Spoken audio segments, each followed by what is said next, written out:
Hello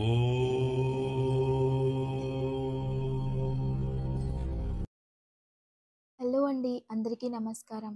Shri విశ్వవసునామ సంవత్సరం ఉత్తరాయణం గ్రీష్మ ఋతువు జ్యేష్ఠ మాసం కృష్ణపక్షం అమావాస్య మృగశిర నక్షత్రం బుధవారం. ఈరోజు విశేషమైనటువంటి అమావాస్యగా రైతులు పూజిస్తూ ఉంటారు. ఈరోజు తొలేకాదశి రాబోయే రోజుల్లో ఎలా ఆచరిస్తారో అదే విధానంగా ఈరోజు కూడా చాలామంది పొలాలు వెళ్ళి పూజిస్తూ ఉంటారు. భూమాతకి ప్రత్యేకంగా పూజ చేస్తారు. ఈరోజు ఎవరైతే రైతులు అంటే వ్యవసాయం చేస్తూ ఉంటారో చాలామంది సొంత పొలాలు ఉంటాయి కదా. ఇక కొంతమందికి ఇతరులది లీజుకు తీసుకొని కూడా వ్యవసాయం చేస్తూ ఉంటారు. అంటే కౌలుకు తీసుకొని చేస్తూ ఉంటారనమాట. అలా ఎవరైనా సరే ఈ యొక్క వ్యవసాయంలో మనకి దిగుబడి బాగా రావాలన్నా, వాటిలో నష్టాలు కాకుండా మనకి కష్టానికి తగినట్టుగా ప్రతిఫలాలు రావాలి అనుకున్నా ఈరోజు సాయంత్రం లోపు ఇది ఏ సమయంలోనైనా చేయండి. ఈరోజు ఆ పొలానికి వెళ్ళి అక్కడ ఒక చోట చక్కగా ఒక అడుగుకి అంటే అడుగంత భూమి తవ్వాలి. క్లీన్గా తీసి ఒక మట్టి ప్రమిద లోపల బాగా ఆవు పేడతో బాగా అలికి వేయాలి. తర్వాత పైన 4 వైపులా ముగ్గు వేసి మధ్యలో కాస్త ఒక అరిటాకు లేదా మోదుకాకు వేసి దాని లోపల కాస్త మట్టి ప్రమిద పెట్టి నెయ్యి పోసి దీపం వెలిగించి ఒక చిన్న కుండలో అన్నం తయారు చేసి అందులో పెరుగు కలిపి అక్కడ పెట్టి పసుపు కుంకుమ వేసి, అమ్మ ప్రకృతి మాత, భూమహాలక్ష్మి, మేము మిమ్మల్నే నమ్ముకున్నాము. మాకు ఇక్కడ చేస్తున్న వ్యవసాయంలో ఎటువంటి నష్టాలు కూడా లేకుండా ఈ ప్రసాదాన్ని మీరు స్వీకరించి మాకు ఎటువంటి నష్టాలు లేకుండా ఆశీర్వదించు తల్లి. అందుకోసమే నేను ఈ పూజని సమర్పించుకుంటున్నా. దీన్ని స్వీకరించి మా కుటుంబంపై ఆశీర్వాదం చూపించు తల్లి అని నమస్కరించి వచ్చేయాలి. ఇక మరుసటి రోజు ఆ దీపం కొండెక్కిన తర్వాత అదే మట్టిని మళ్ళీ మూసేయాలి. దాని నుండి బయటికి ఏమీ తీయకూడదు. ఇందులో గాజులు కూడా వేయచ్చు, తప్పేం లేదు. భూమహాలక్ష్మి కదా, ఒక స్త్రీ దేవతకు మనం ఏమేమి ఇస్తామో, మన ఇంట్లో ఆడపడుచుకు ఏమేమి ఇస్తామో, అలా మన ఇంటికి వచ్చిన వారికి మనం ఏమేమైతే పసుపు కుంకాలుగా ఇస్తూ ఉంటామో, అంటే సుమంగళీలకి అలా అమ్మవారికి సమర్పించుకోవచ్చు. అటువంటి పుణ్యప్రధానమైన పూజ ఈరోజు అందరూ కూడా రైతులందరూ కూడా ఈ అమావాస్య రోజు, ఈ జ్యేష్ఠ అమావాస్య రోజు ఇటువంటి ఆచరించి ఒక పద్ధతులు ఉన్నాయి. అందువల్ల చక్కగా అందరూ కూడా ఆచరించండి. రైతులందరూ కూడా చాలా ఉత్తమ స్థితిలో ఉంటేనే ప్రపంచమంతా కూడా బాగుంటుంది. ఎందుకంటే వాళ్ళు ఆహార పదార్థాలను పండిస్తేనే మనకి ఆహారం. మన దగ్గర ఎన్ని వేల కోట్ల డబ్బులున్నా డబ్బుల్ని ఎవరూ తినలేరు, ఆహారాన్ని సేవించాలి. ఆ ఆహారం ఎక్కడి నుండి వస్తుంది అంటే రైతుల నుండి. అందుకే మనకి అన్నం పరబ్రహ్మ స్వరూపం అంటాం. మనం ఏ పూజ చేసినా ఏం చేసినా అన్నదాత సుఖీభవ అంటాం. కాబట్టి ఈరోజు చక్కగా ఈ భూమాత అనుగ్రహం పరిపూర్ణంగా ఉండి మీరు వ్యవసాయ రంగంలో అభివృద్ధి చెందాలని అమ్మవారిని మనస్ఫూర్తిగా కోరుకుందాం. ఇక ఈరోజు ఇక ఈరోజు మృగశిర నక్షత్రం, పైగా అమావాస్య గడియలు కలిసి వచ్చాయి. ఈరోజు మనం విశేషంగా వీరదంతాయ నమః అనే నామాన్ని జపించాలి. వీరదంతుడు ఎవరు అంటే వక్రతుండు వీరదంతుడు ఎవరంటే మహాగణపతి. ఓం నమో భగవతే వీరదంతాయ లంబోదరాయ అష్టముఖాయ అని చాలా పేర్లున్నాయి. అలా వీరదంత అనే ఒక నామం ఉంది. ఆ వీరదంత అనే నామాన్ని ఈరోజు మనం జపించడం వలన శత్రుజయం లభిస్తుంది. పిల్లవాళ్ళు ఈ నామాన్ని జపిస్తే వాళ్ళల్లో ఏకాగ్రత పెరిగి వాళ్ళకి ఏది రాక్షస గుణాలు ఉన్నాయో బ్రెయిన్లో అవి దూరం అయిపోతాయి, సద్గుణాలు ప్రాప్తిస్తాయి. వాళ్ళల్లో వాళ్ళకే అంటే ప్రతి ఒక్క మనిషిలో ఉన్న సద్గుణాలు ప్రేరేపించి వాళ్ళల్లో ఉన్న వ్యతిరేకమైన దుర్గుణాలు అంటే అవి ఏవైతే చెడు లక్షణాలు ఉన్నాయో అవి దూరం అవుతాయి. అటువంటి గొప్ప మంత్రం ఇది. ఇక చిన్నవారు పెద్దవారు అందరూ కూడా ఈ మంత్రాన్ని జపించడం వలన వాళ్ళకి శత్రుబాధ అనేది తగ్గుతుంది, శత్రుద్వేషం అనేది తగ్గుతుంది. అంతేకాదు మీ చూపు నుండి వచ్చే దృష్టి చాలా అధికంగా ప్రభావం చూపిస్తుంది, అది కూడా తగ్గిపోతుంది అని అర్థం. అందువల్ల ఈరోజు భక్తిగా అందరూ కూడా మంత్రబలంలో ఓం వీరదంతాయ నమః అనే నామాన్ని జపించాలి. ఓం వీరదంతాయ నమః, ఓం వీరదంతాయ నమః. అందరూ కూడా ఈ నామాన్ని చక్కగా జపించి ఆ ఒక మహాగణపతి అనుగ్రహంతో సకల విధమైన మంచి విచారాలను పొంది చెడు విచారాలపైన మీరు గెలవాలి అని అర్థం. ఇక ఈరోజు మంచి మాట. మన జీవితంలో ఎవరైనా గురువులు కానీ, పెద్దవారు కానీ, ఉన్నత స్థానంలో ఉన్నవారు కానీ, అమ్మ, నాన్న ఎవరైనా కానీ, ఏదైనా ఒక విషయాన్ని మనం తెలియజేస్తే, ఏదైనా ఒక విషయం వాళ్ళు తెలియజేస్తే, నిజంగా దాన్ని ఒక 5 నిమిషాలు ఆలోచించండి. వాళ్ళు ఏ భావనతో తెలియజేస్తున్నారు, ఎందుకు తెలియజేస్తున్నారు అనే దాంట్లో చాలా అర్థం ఉంటుంది. అందుకే మాతృదేవో భవ, పితృదేవో భవ, ఆచార్య దేవో భవ అన్నారు.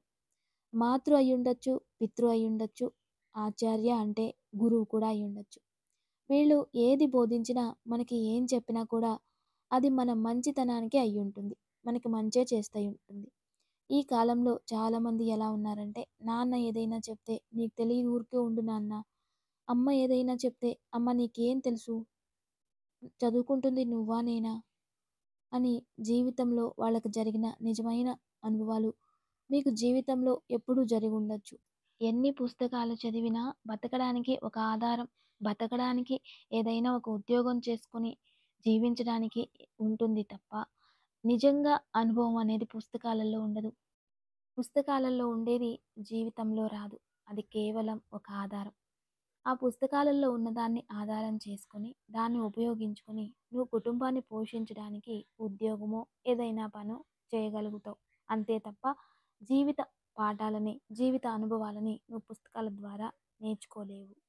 అందుకే ఎవరైనా పెద్దవారు, అమ్మ, నాన్న ఇలా ఎవరైనా ఏదైనా విషయాన్ని మీకు తెలియజేస్తుంటే ఒక 5 నిమిషాలు ఆలోచించండి. వాళ్ళు ఏ ఉద్దేశంతో తెలియజేస్తున్నారు అనే దాంట్లోనే ఉన్న సారాంశం మీకు అర్థం చేసుకుంటే మీ జీవితంలో ఒక స్థానాన్ని అధిగమించవచ్చు అనేది ఈరోజు ఈ మంచి మాట.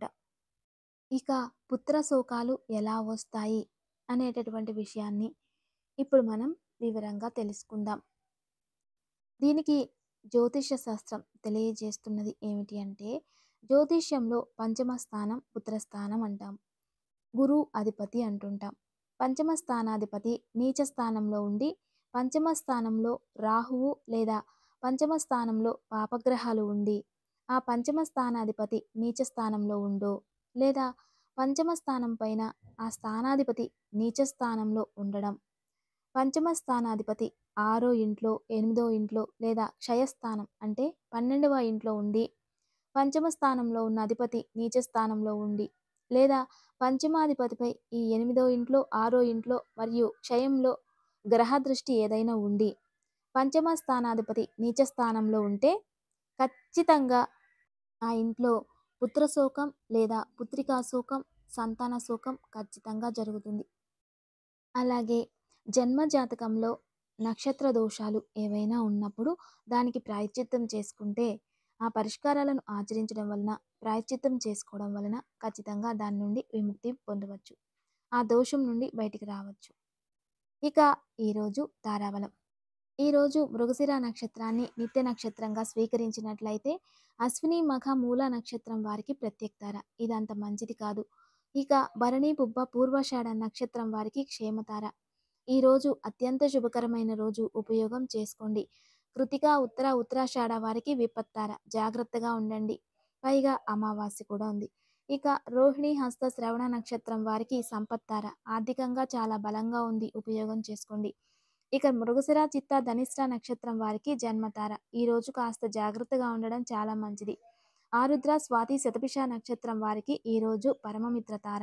అనుకున్నవన్నీ జరుగుతాయి, ఉపయోగం చేసుకోండి. పునర్వసు విశాఖ మరియు పూర్వ భాద్రపద వీరికి ఈరోజు మిత్రతార. అత్యంత శుభకరమైన రోజు, ఉపయోగం చేసుకోండి. ఇక పుష్య అనురాధ ఉత్తర భాద్రపద నక్షత్రం వారికి నైదన తార. ఈరోజు కాస్త జాగ్రత్తగా ఉండడం అత్యవసరం. మరియు ఆశ్లేష జ్యేష్ఠ రేవతి నక్షత్రం వారికి సాధక తార. మంచి రోజే, ప్రయత్నించండి. ఇక దివ్య పూజ. రేపు గురువారం విశేషమైనటువంటి రోజు. చాలామంది ఉద్యోగాల కోసం చాలా కష్టపడుతున్నారు. విదేశాలలో ఉద్యోగాలు లేకుండా అయిపోతున్నారు. విదేశాల నుండి ఇక్కడికి వచ్చిన వాళ్ళు కూడా ఉద్యోగాలకు ఎక్కడ చేయలేకపోతూ ఉన్నారు. ఇటువంటి వాళ్ళు ఎవరైనా సరే రేపు విశేషంగా ఉద్యోగం కోసమే ఆచరించే దివ్యమైన పూజ. రేపు ఉదయాన్నే దత్తాత్రేయ స్వామి వారికి 3 రకాల పుష్పాలతో 3 రకాల పలహార నైవేద్యాన్ని చక్కగా పెట్టి గంధాభిషేకం చేసి, పసుపు కుంకుమలతో అభిషేకం చేసి, పంచామృతంతో అభిషేకం చేసి, యథాశక్తి పూజించి, దత్తాత్రేయ అష్టకాన్ని పారాయణం చేసుకుని, దగ్గరలో ఎక్కడైనా గురు దేవాలయం ఉంటే వెళ్ళిరండి. లేదా ఇంట్లోనే గురువుని చక్కగా పూజిస్తూ, రేపు ఈ పూజ చేసేవారు శాకాహారులు రేపు ఈ పూజ ఆచరించిన తర్వాత రేపంతా వ్రతంగా ఉండాలి. అంటే నాన్ వెజ్ తినకుండా ఇవన్నీ కూడా వ్రతానికి మనం ఎలా ఆచరిస్తామో అలా ఉండాలి. అలా ఉంటే మాత్రం ఖచ్చితంగా ఈ ఒక గురు అనుగ్రహం వలన త్వరలోనే మీకు మీ యొక్క ఉద్యోగం ప్రాప్తిస్తుంది. మీ సంకల్పం ఒకటే, ఉద్యోగం కోసం నేను ఆచరిస్తున్నాను, స్థిర ఉద్యోగం కోసం అనే సంకల్పం మీరు చేయాలి. రేపు చేసి చూడండి. ఖచ్చితంగా ఒక వారంలోనే మీకు గుడ్ రిజల్ట్ అనేది వస్తుంది. ఇక దివ్యమైన యోగక్షేమం.